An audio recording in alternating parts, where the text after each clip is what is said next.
Union തെരഞ്ഞെടുപ്പ് ദിനം കണ്ണൂർ സർവകലാശാല ആസ്ഥാനം കലാപശാലയായി മാറി. SFI MSF പ്രവർത്തകർ തമ്മിലായിരുന്നു ഏറ്റുമുട്ടൽ. പരസ്പരം ഹെൽമറ്റും കല്ലും വലിച്ചെറിഞ്ഞു. 10 മണി മുതൽ 1 മണി വരെ സർവകലാശാല ആസ്ഥാനം സംഘർഷഭൂമിയായി. ആദ്യം ലാത്തിച്ചാർജ് നടത്താൻ തയ്യാറായ പോലീസ് SFIയുടെ ആരോപണങ്ങൾക്ക് പിന്നാലെ പിന്തിരിഞ്ഞു. MSF പാനലിൽ വിജയിച്ച UUCയുടെ കയ്യിൽ നിന്നും പാസും ഐഡന്റിറ്റി കാർഡും തട്ടിപ്പറിച്ച് SFI നേതാവ് ഓടി. SFI പാനലിൽ ജനറൽ സെക്രട്ടറി സ്ഥാനത്തേക്ക് മത്സരിച്ച അതിഷ കെയാണ് ഓടിയത്. വനിതാ പോലീസ് പിടിച്ചുവെച്ച അതിഷയെ SFI പ്രവർത്തകർ ബലം പ്രയോഗിച്ച് മോചിപ്പിച്ചു. കാസർഗോഡ് ജില്ലയിൽ നിന്നും MSFന്റെ UUCമാരെ എത്തിച്ച ബസ് SFI പ്രവർത്തകർ തടഞ്ഞു. CPM കണ്ണൂർ ജില്ലാ സെക്രട്ടറി KK രാഗേഷും മുസ്ലിം ലീഗ് ജില്ലാ പ്രസിഡന്റ് അബ്ദുൽ കരീം ചേലേരിയും സ്ഥലത്തെത്തി. ഇതോടെയാണ് സംഘർഷത്തിന് അയവുണ്ടായത്.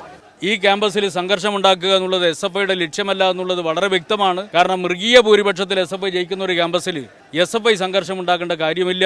ഇവിടെ എന്തിനാണ് യൂത്ത് ലീഗിന്റെയും മുസ്ലിം ലീഗിന്റെയും പ്രവർത്തകർ കാലത്ത് മുതൽ ഇവിടെ തമ്പടിച്ചത് എന്തിനാണ്? തൊട്ടു പിന്നാലെ Kannur city police commissioner P Nithin രാജും സംഭവ സ്ഥലത്തെത്തി. തങ്ങളുടെ UUCയെ SFI പ്രവർത്തകർ തട്ടിക്കൊണ്ടുപോയതായി MSF ആരോപിച്ചു. എന്നാൽ ഈ ആരോപണം തള്ളിയ SFI UUC സഫാന്റെ വീഡിയോ പുറത്തുവിട്ടു.